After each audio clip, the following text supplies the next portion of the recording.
Guru is live. Good morning. It's Real Estate Daily with your guru, and we've got a topic, probably one of my favorite topics in real estate. Well, maybe other than a lot of the law stuff. I love to read the law cases. One of my favorite topics in real estate is how to suggest a price for a home. And that could be suggesting a price for a home for the seller or suggesting a price for the home for the buyer. It can go either direction. Often when we're talking about suggesting a price for the home, we are talking about from the seller's side. What are we going to go out and list that home at? So a lot of the comments will be about that, but it can go either direction. By the way, good morning. Hope you're having a great morning. I am on fire this morning. It's February. It's my birthday month. And I've already started. My birthday is on February 16th for those who are asking about it. Nobody's asking about my birthday. But in case you wanted to ask about it, birthday's on February 16th. You go ahead and send in the presents and gifts and dollars. All right, sipping a cup of coffee this morning. Let's get going with setting a price for a home. How do you do it? People think that, realtors, all they do is unlock a door and they get paid thousands of dollars. That is so not true. That is not what we do. Oh, okay, we unlock a door. Sure, that's fine. Go ahead and unlock the door. But that's not where the money is. That's not how you're earning your dollars. If that was it, we are doomed as a career. But we're not doomed as a career. The career is stronger than ever before. It's stronger than ever before because the market analysis of how to price a home, whether it's seller or buyer, is more difficult today than it ever has been, probably. Of course, let's remember now, we're in a seller's market. There's very few homes on the inventory. I was looking over the weekend. I've got a client wanting some very specific things. And I thought, oh man, you want these very specific things. And in a market where, there's almost nothing on the market. So I'm looking very deep to get that person the exact home that they want. And of course, we'll pull it off. But wow, it's hard on us, of course.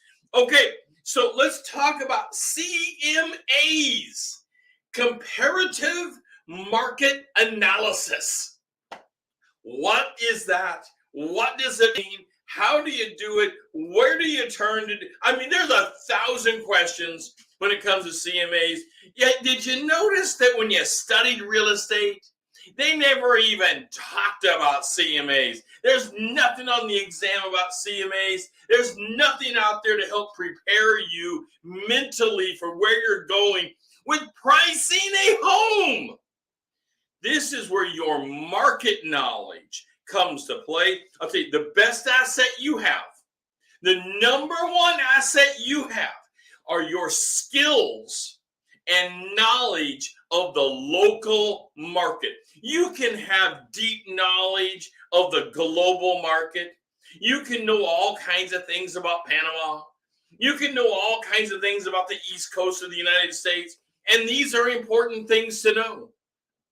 But nothing is going to be better for you and your client as knowing the local market. And I'm talking local, not like in Portland or Seattle, the whole area.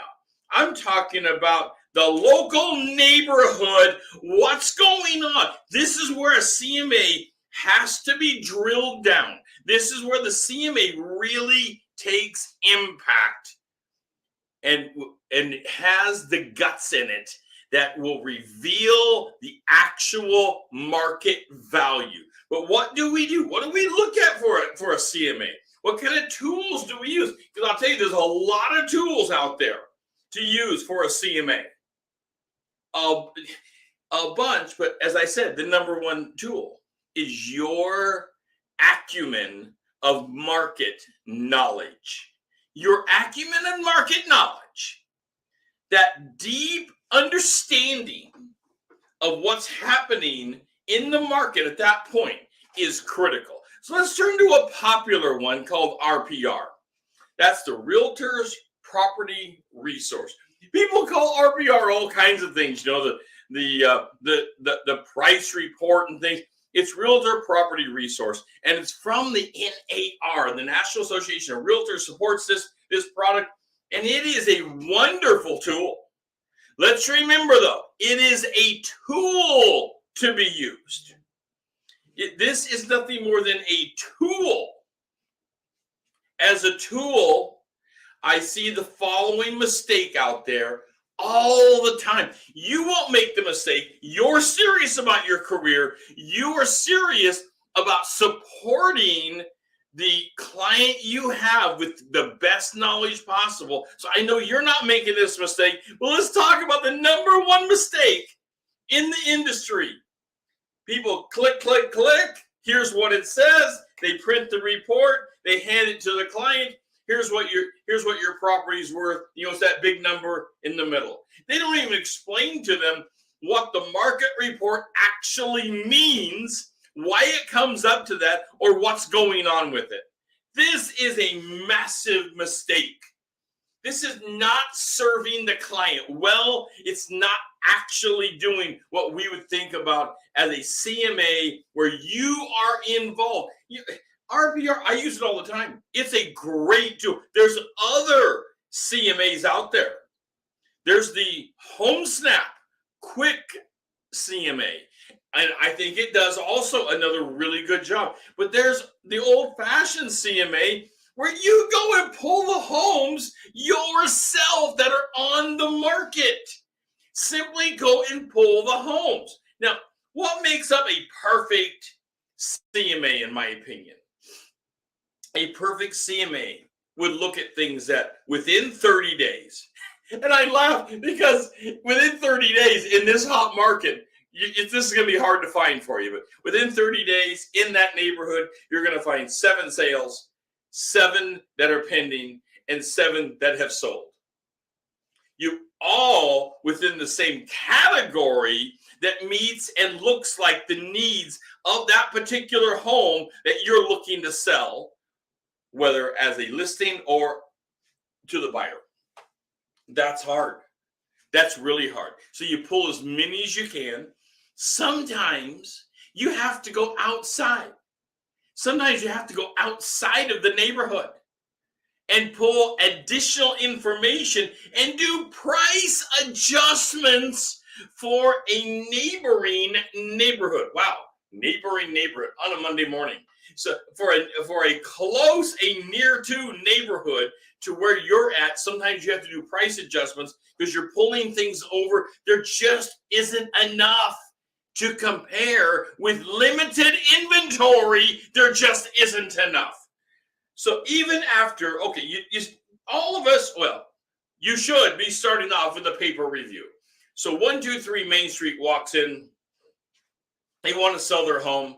And you do the paper review, the internet, I call it the paper review. You do the report that we can all pull up, the RPR, the HomeSnap, the different reports, and you pull it up to find out what is the likely selling price in that neighborhood. You would never want to deliver that. Now, let me tell you, we're building your career, and we're building your career with integrity and credibility, so that you can gain trust from the seller and the buyer. And the only way to do that is to actually work. It takes work. Sorry, it's going to take some work. So 123 Main Street walks in the door. They want you to sell the house. You pull the RPR. You take a look at the HomeSnap. You go and take a look at your own reports. You pull a CMA together. But all of it is a paper review. All of it is simply you're looking at the current reports of the market. What do you do next? You do a tour of the home. That's next. That's always next. You go and do a tour of the actual home. And here's how you do that tour. It is a specific way to do the tour. You do the tour at the front door. You say to the seller, give me a tour of the home and tell me the story of your home as we go through it, as if I was the buyer for your home, interested in buying your home in a serious way, and I want to know all the upgrades of the home and the problems that you're willing to reveal about the home, all the disclosure stuff. So you want to go through the home and learn the story. I call it the story of the home. That's critical. You got to learn the story that's going on about that home. By the way, before we go further on this, join us on social media. Follow us on social media. On social media, we're all over on social media. You can, but please take time and follow us. Also, like us. I absolutely have so much fun on someone liking our show. It really just makes my day.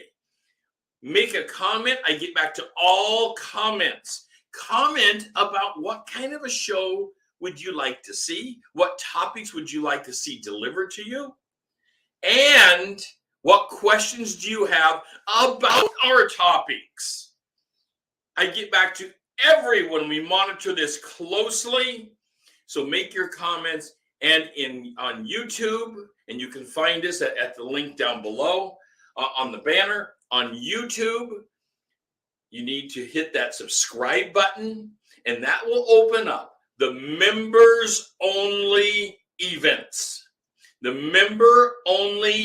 Guru member only events, which this week we are going down the path of the 1 week business plan that will put dollars directly in your pocket.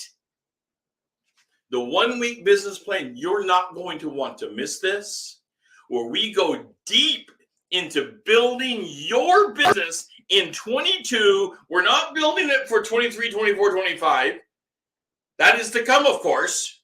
But I want to put more money in your pocket as soon as possible.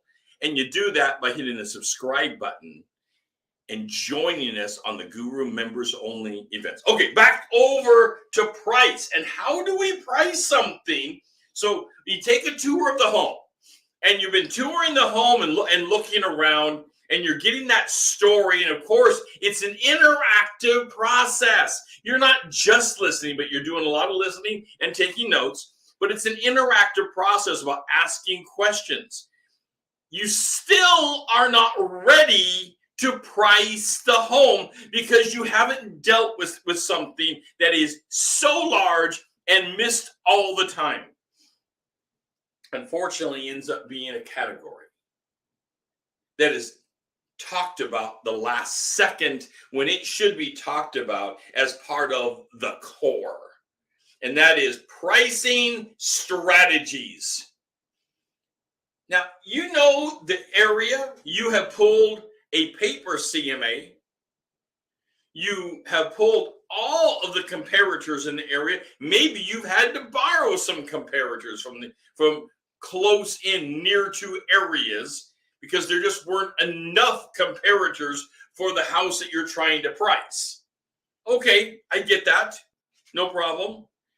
You took a tour of the home, and you had the owner of the home give you the story of the history of the home. And now you're understanding depth of that home. Let's say the home is worth $400,000. Okay, let's just make that the statement here. Let's say you believe now that the home will likely sell for somewhere near $400,000. That you're getting close in your numbers because you've done a lot of research now. You're pricing the home. You know, you can't just go out there and rely upon Zillow. It's never been meant for that. Zillow is a fun number to look at, by the way. It's always a conversation starter because people all the time are looking at it, and it can be right and wrong, and it can be all over the map. It doesn't matter. It's a conversation starter, as well as all of the internet tools that are out there. But pricing strategies has to be the next conversation that you're having. Now that you have the number and you've done your research, it's the pricing strategies that you have to begin to have the conversation about. First, you have to talk with the owner. What is their timing? What is their timing on getting out of the home?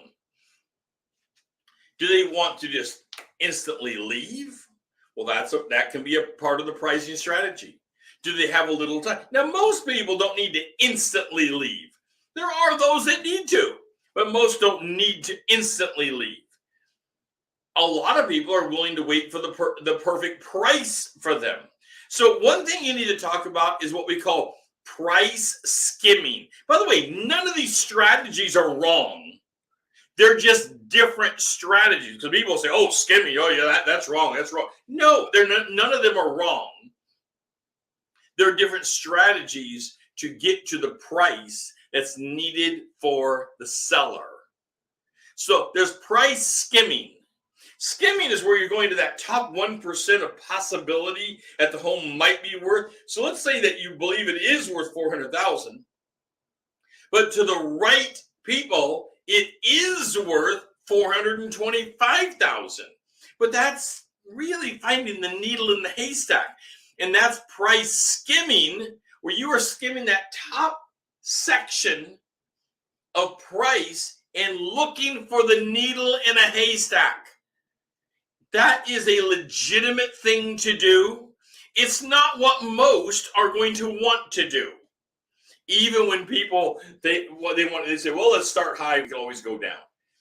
It's one strategy, and it's used often. They start high and then they start on their way down, but they're not doing it on a strategic plan. They didn't do it because they're planning to skim the market. They just started high and thought they would hope to get somebody and work their way down.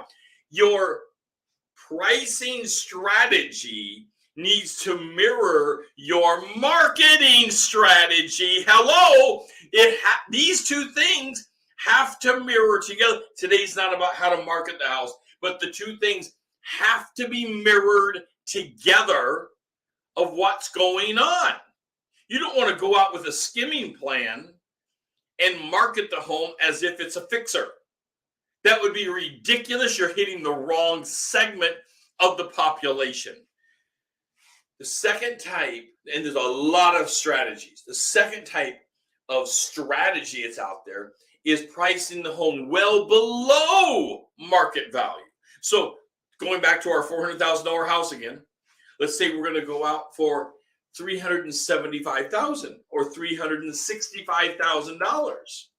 Now you always have to be aware when you go low, you have to have the conversation that they are willing to sell the house at that price. Even though you certainly believe it will bring on more offers and the price will be driven up. But if that doesn't happen, the homeowner needs to be willing to sell for what you advertised it for when the cash offer walks in the door and there's nothing else on the table and you can't do anything else. So you don't want to go so low they wouldn't ever be willing to sell. That would be against our own ethics, against our license, against what we stand for as a professional in the industry. We don't do that. But different types of strategies fit different types of homeowners and different types of buyers. These same strategies can be applied to the buyer with the buyer lens on them. We're just using the selling lens, that's all. All right, location. Location is huge. Location will matter for the home. It will matter to a lot of populations looking in that area. For example, maybe your home sits right behind a gas station. It happens to be the backside of a gas station, and it just doesn't feel as good. Or maybe your home that you're selling is close to a park, and people want to be near the park. See, the point here is that location actually does matter. When we talk about the location, it actually does matter to people. They come and they say, oh, well, this home is too close to certain things in that local area. is simply too close to them or too far away. Now, also, location will have to do with the individual buyer and you can't control that, on how far away or close they are to their own home or other resources like childcare, things like this. By the way, on Facebook, take a moment and hit the like button on Facebook. Take that moment, follow us on Facebook. I would love that. I really enjoy it when you take just a minute and follow us on Facebook. That is so fun. Okay, getting back over to location. Location is a terrific thing to have that discussion with your owner of the property as they are marketing this thing forward, because it's part of the strategy to fully have that picture and understand what's going on with the home. Let me take a minute, sip my coffee here. Hope you're having a great morning.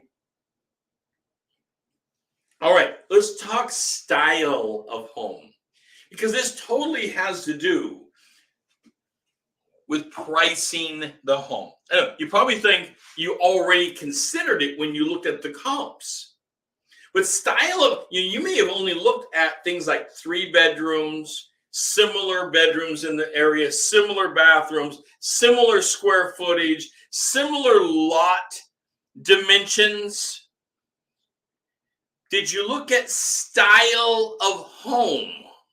The style of the home itself comes into play, particularly in an aging area where people are wanting one-level homes, which is not every single area. They're wanting one-level homes, or they're wanting homes that are, multi-levels. But there is reason for both. Often multi-level homes, of course, take a smaller footprint with lots of extra square footage inside the home. Where the one-level home, for obvious things, allows people to walk in the home without a bunch of stairs. While both are absolutely needed in the market, both can be priced differently based upon the marketing plan and the strategy that you're going after. Let's also talk about scarcity of the resource. So scarcity of the resource. So let's say you have a one-level home, a true one-level home. You walk in with no stairs. I'll tell you, in the Portland market, that's hard to find. That has become the needle in the haystack for sure. Very difficult to find the true one-level home. That also gets stacked on top of this pricing strategy and your research. So when you're researching all the homes in the area, and you pull your RPR report, you pull your home snap report and your own personal CMA reports, don't forget that style, location, and scarcity all have to do with pulling together that full report. Now, there is another one, and I'll tell you, this is hard. This is hard on most people because it really is going to take some research. And that is the current and past purpose and use of the home. The current and past purpose and use of the home. Now, before you start laughing and you say, it's a home, people live there, they sleep there, they live their lives there. Hold on. There's different purposes for homes. Some homes, and we just sold one last year, had a retail small piece on one front end of the home. It actually was meant that way. It was zoned that way. They can run a small business. And similar homes on that street, all allowed for that type of retail on the front end of that home. You can also have homes that have been used for group homes, other types of businesses that house people in the area. These are all legitimate purposes, but the home itself may be set up for that purpose. And it may have the look of that, which may deter from other comparators in the market. When someone's looking for a private residence, they're not looking for a home when they walk in and it is set up as a group home, because that's a different kind of setup. There's nothing wrong with it. It's just a different kind of setup. And if you're looking to market it that way, you may have to encourage the homeowner to spend a few dollars to remodel the home just slightly to take it away from that look. Otherwise, you will have a look that you're not marketing towards. So recapping here on markets, on pricing strategies. Pricing strategies are really the key to setting that final price. When you're looking to set the price of the home, and today is all about setting the price. The hardest thing, one of the hardest things that we do is actually setting the price and making our marketing match with the pricing strategy that we are going forward on. You don't want to go forward on a marketing plan that is for $1 million home when the home is a fixer-upper. Different strategies, different marketing attempts, different avenues to reach a sale for sure. You might be missing the population and overspending what you needed to spend, or underspending what you needed to spend on a marketing plan if your strategy and marketing don't align. All right, on YouTube, we have a course to build your business. We do exactly what we're talking today. We help align you in this so that you fully understand what's going on in the market and how to build your business effectively. You know, within about 3 years, the plan needs to be that you are getting about half of your business from return business. Between 3 and 5 years, a significant portion of your business needs to be repeat. If you're not getting that, you don't have the follow-up that you need to be having. Now, YouTube, subscribe to us. It'll open up the members-only event, the Guru members-only events, which we're going to be starting this week with the business plan. That's critical. Aligning your weekly business. We're not talking the business plan that you make and you never visit again. The weekly business plan. Critical. We hit that and we hit it hard because that is where the business starts to build. When we are aligned ourselves, our strategy with our business, and building your business is key to us. The number one focus that we have is building your business. That's what we're here for. That's what Real Estate Daily is here for. It is my personal mission in life is to help you unlock and tap into the huge market of real estate that you can have as your business. There's no doubt to me that it's out there. I absolutely know it. I've experienced it and am experiencing it. It absolutely exists. Understanding it is what will help you unlock it. The skills you had of yesterday are valuable. Never let them go. But we need to resharpen them with the tools of today, the tools of 22, so that you fully understand how to build your business. We also have a course called Kickstarter that you can go through that will build your business. And we have one-on-one coaching. That's old-fashioned one-on-one coaching. It's not that old. It's not the system where you log in and you have some chat room going on. This is one-on-one coaching where we help you examine your business needs and craft it directly for you to build your business.